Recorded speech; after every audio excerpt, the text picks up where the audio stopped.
So, you've spent hours revising theories, you've memorized tons of studies, but how do you actually turn all that amazing knowledge into top marks in your psychology exam? Well, that's what we're here to figure out. It's time to crack the exam code. You know, it's a story I hear all the time. You walk out of an exam feeling great, you really felt like you knew your stuff, but then the grade just doesn't quite reflect it. So what's going on? Why do even the best students sometimes lose marks they thought were in the bag? And here's the secret, and it's a big one. It's almost never a knowledge gap. The real problem is usually in the translation. See, the key to unlocking those top grades is understanding exactly what the question is asking you to do. It's all about decoding these little instructions hidden in plain sight. We call them command words. So here's our game plan. First, we'll crack the command word code itself. Then we'll break down the 3 key skills the examiners are looking for. That's describing, applying, and evaluating. And to finish off, we'll put it all together to tackle the big one, the 16-mark essay. Ready? Okay, so every single question in your A-level psychology exam is built to test a specific skill. The exam board, AQA, calls these skills assessment objectives, or just AOs for short. The best way to think about command words is that they're the key that tells you exactly which AO and therefore which skill you need to show off. This table right here is basically your cheat sheet. Seriously, AO1 is all about showing what you know, just the facts.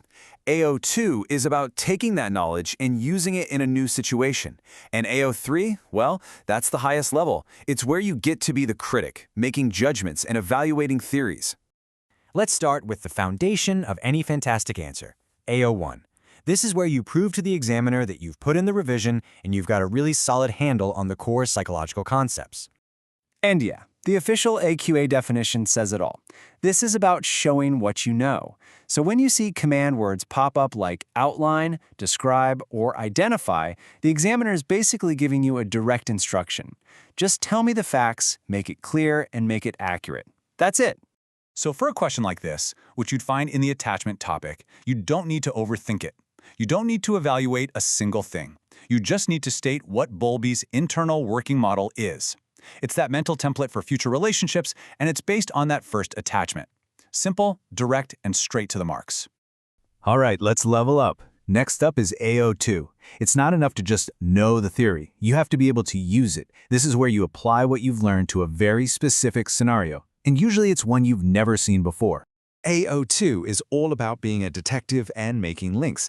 The examiner gives you a little story, a scenario, and your job is to put on your psychologist hat and connect the details of that story right back to the theories you've learned. Okay, take this classic example on memory. You've got Mara, her psychology test, and her surfboard. That phrase, with reference to, that is a massive flashing neon clue. It's literally telling you to explicitly link the theory of long-term memory to the specific details about Mara. So how do you do it? It's a simple 3-step process. First, you identify the theory. Here, it's Tulving's types of long-term memory. Second, you pull out the key phrases from the scenario. And third, the most important part, you connect them. You explain that revising requires semantic memory, which is the conscious recall of facts. That's why Mara has to think really hard. Surfing, on the other hand, uses procedural memory, an unconscious skill. That's why she doesn't have to think about it.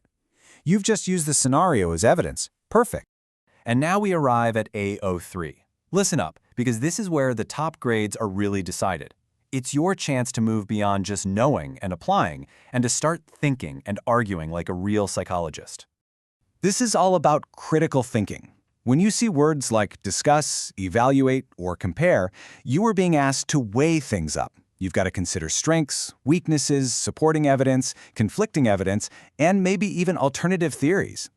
A question like this, a classic from the Issues and Debates topic, is pretty much a pure AO3 invitation. The word discuss is your cue. It means you can't just describe the debate, you have to explore it from all sides, presenting arguments for nature, arguments for nurture, and crucially for the interactionist approach. Okay, this brings us to the final boss of the exam paper, the 16-mark essay. And the secret to beating it is knowing that it's not one huge, scary task. It's actually 2 smaller ones combined, a test of your AO1 knowledge and a test of your AO3 evaluation skills. The first chunk of your answer, worth up to 6 marks, is pure AO1. This is where you lay all the groundwork. You clearly and accurately describe the theory or study the question's about. You define the key terms, you outline the main points, and you just show the examiner you have that fundamental knowledge down. Then comes the most important part, the bulk of the marks. A massive 10 of them are all reserved for AO3. This is exactly why evaluation is so critical. This is your discussion. I'd say aim for about 3 or 4 really well-developed evaluation points. You can bring in research that supports or contradicts the idea, discuss some methodological flaws using your research methods knowledge, or even compare it to a totally different psychological approach. This is where you really earn those big marks. So if you got this question from the attachment topic, you'd spend the first part, for those 6 marks, outlining concepts like reciprocity and interactional synchrony. Then for the big 10 marks, you'd evaluate that research. You discuss its strengths, like using controlled observations, and its weaknesses, like how hard it is to actually infer what an infant is thinking. You're building a clear argument, not just listing random facts.